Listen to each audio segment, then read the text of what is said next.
नमस्कार मित्रांनो, मी संतोष फटांगरे।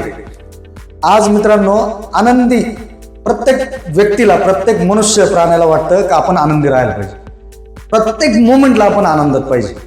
मित्रांनो, आज आपणासाठी मी आनंदी राहण्याचे 5 सूत्र घेऊन आलेलो आहे। चला तर मित्रांनो, सूत्र कोणते आहेत जाणून घेऊया। चला तर मित्रांनो, पहिली गोष्ट सांगतोय, आरोग्य आणि ऊर्जा।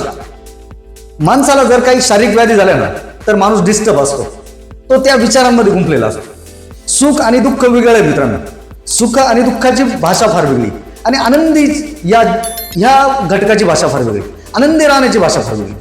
आनंदी राहण्यासाठी ज्या वेळेस सुखात माणूस असतो त्यावेळेस थोडासा संयमाने राहतो, आणि ज्या वेळेस मित्रांनो अति दुःख येतं तरी पण ती पेलवण्याची ताकद आपल्या अंगामध्ये, आपल्या शरीरामध्ये असते।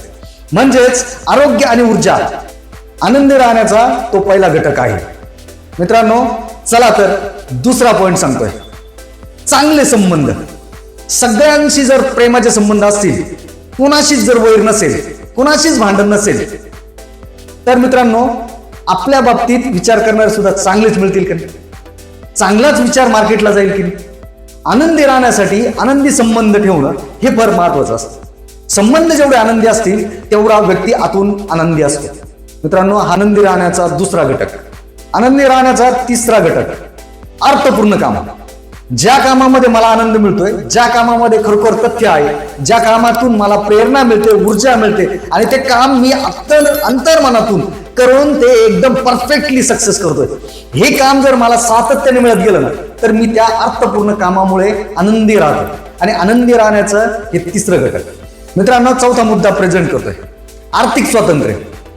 थोडी गडबड आहे की आर्थिक स्वातंत्र्य म्हणल्यानंतर काय नेमकं बुवा, स्वातंत्र्य तर मिळाले पण आर्थिक स्वातंत्र्य, आर्थिक स्वातंत्र्य ही अशी गोष्ट असते की मी माझा एम्पायर, मी माझा बिझनेस ऑटोमोशन वरती टाकलाय आणि मी आर्थिक स्वातंत्र्यात आहोत। कंटिन्युअसली मनी रेग्युलेशनचा फ्लो चालू आहे, मनी कम मनी कम मनी कम नॉट एक्झिट, असं सातत्याने चालू आहे, असं सातत्याने चालू आहे। ऑटोमेशन वरती बिझनेस चालू आहे आणि मी खूप आनंदात आहे। आर्थिक स्वातंत्र्य ज्या वेळेस माणसाच्या जीवनात येतं आणि ज्या वेळेस मनुष्य हा आर्थिक स्वातंत्र्य मिळवतो, त्याच्या बिझनेस एम्पायर मधून आर्थिक स्वातंत्र्याच्या परिभाषेत ज्या वेळेस तो मनुष्य जातो, तर त्यावेळेस तो परमोच्च आनंदाला गेलेला असतो। हे झालं मित्रांनो चौथं घटक।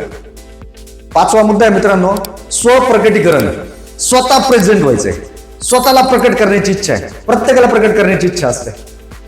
मी जसा आहे तसाचा तसा मी प्रकट होतोय आणि समोरच्याला तो आवडतोय की नाही आवडतोय दॅट्स इट, त्याचा पॉइंट आहे। पण मी प्रकट होऊन जर कुणाला आवडत असेल आणि त्याच्या जीवनात जर काहीतरी बदल होत असेल, स्वप्रकटीकरण ज्या वेळेस मी प्रेझेंट करतोय आणि ते लोकांना आवडायला लागतं, ते नातेवाईकांना आवडायला लागतं, ते आपल्या फॅमिलीला आवडायला लागतं, ते आपल्या एम्पायर मधील एम्प्लॉईजला आवडायला लागतं, तर त्यावेळेस मी त्यावेळेस परमोच्च आनंदाच्या शिखरावरती असतो।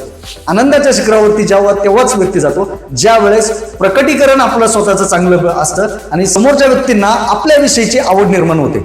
त्यावेळेस माणूस आनंदाच्या गोष्टींमध्ये वाहून जातो। मित्रांनो, हे होते 5 घटक आनंदी राहण्याचे। आपल्याला पण आनंदी राहायचं असेल, या घटकांचा नक्की विचार करा। थँक्यू।